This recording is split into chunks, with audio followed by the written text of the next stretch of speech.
korang yang tengah tengok ni, saya pasti korang pernah didatangi oleh ejen-ejen insurans, ejen-ejen takaful.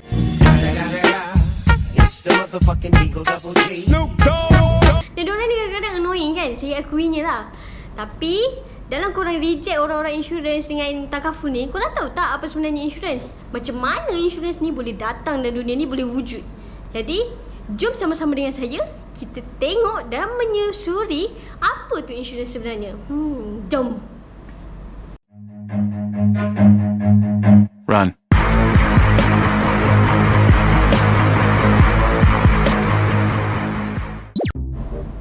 Hai, Assalamualaikum. Nama saya Natalia. Sorry. Hai korang. Saya Umi. Okay, and Okay, bye. Hai, saya Wana. Cuba tengok tu, dia baca apa tu. Hai, saya Wahizan. Huda mana Huda? Ya, saya kat sini. Hai, nama saya Huda. Hai, saya Faisal.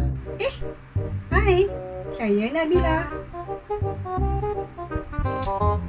Hai, saya Balkis.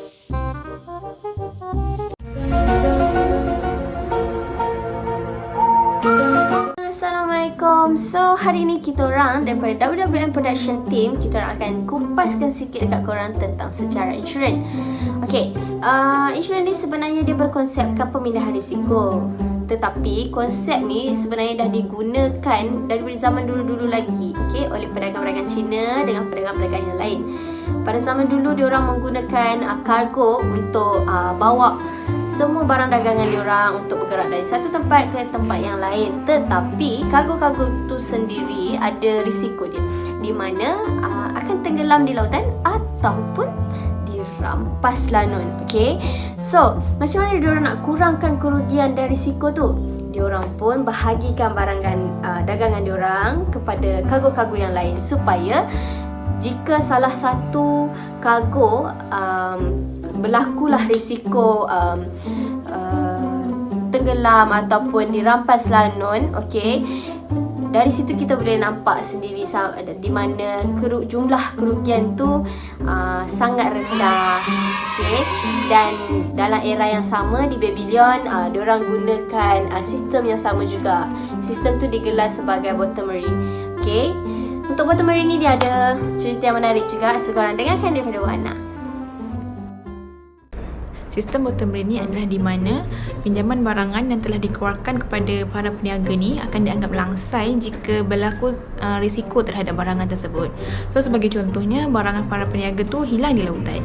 Mula sekitar tahun 1750 sebelum Masihi, peraturan berkenaan pemindahan risiko dan kerugian ini mula dicatat secara rasmi melalui Kod Hammurabi, iaitu Akta Undang-Undang Babylon.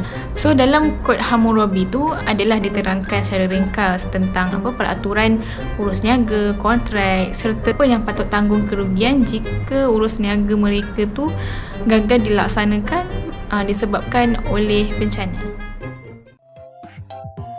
Idea Bottomry ini mula berkembang ke seluruh masyarakat dunia masa itu seiring dengan peningkatan hubungan ekonomi dengan negara-negara yang lain. Ketika itu, mula memindahkan risiko perjalanan mereka kepada penanggung risiko, di mana penanggung risiko akan menanggung segala risiko seandainya kapal dan kargo milik pedagang hilang atau karam di lautan. Kebiasaannya hilang atau karam ni disebabkan bencana atau serangan lanon. Kemudian, pedagang perlu membayar sejumlah wang yang dipersetujui sekiranya perjalanan kapal mereka selamat sampai ke destinasi. Tapi kan macam mana kalau pedagang gagal membayar jumlah yang ditetapkan tu? Saya rasa Huda ada jawapan ni. Okey, baik. Sekiranya pedagang ini gagal untuk membayar jumlah yang telah ditetapkan, undang-undang mereka membenarkan penanggung risiko untuk merampas kapal dagangan pedagang. Disebabkan penggunaan laluan laut yang semakin kerap digunakan, sistem ini turut digunakan oleh pelbagai negara lain. Namun, Bagi individu yang kaya, yang memiliki tanah dan pengaruh yang besar, mereka mula bekerjasama berkongsi risiko meletakkan hartanah mereka sebagai tanggungan jaminan kerugian. Dari kisah ini kita dapat tahu, kontrak rasmi insurans pertama yang dilaksanakan di dunia adalah melalui perjanjian yang dilakukan di Genoa, Itali pada tahun 1347. Gitu. Tapi kan, macam mana pula dengan sejarah insurans nyawa ya? Kak Nabila mana Kak Nabila? Kak Nabila? What? Panggil tu macam laduk je sangat. Oh, sejarah insurans. Okey, Mai nak buat Mai. Okey, dia punya cerita dia start pada tahun 2500 BC di Mesir. Yang mana pada time tu keluarga pengukir batu dekat sana ni, mereka sama-sama kumpulkan wang mereka, harta mereka untuk bolehkan mereka tanggung beban kos pengebumian ahli keluarga yang terkorban ni. Idea mereka ni kemudian ditambah baik oleh masyarakat Greek dan juga Rom, yang mana mereka wujudkan masyarakat yang sama-sama tanggung kos pengebumian yang boleh tahan tinggi lah. So yang tu serba sedikit tentang bagaimana insurans nyawa ni diwujudkan dan diadakan. Okay?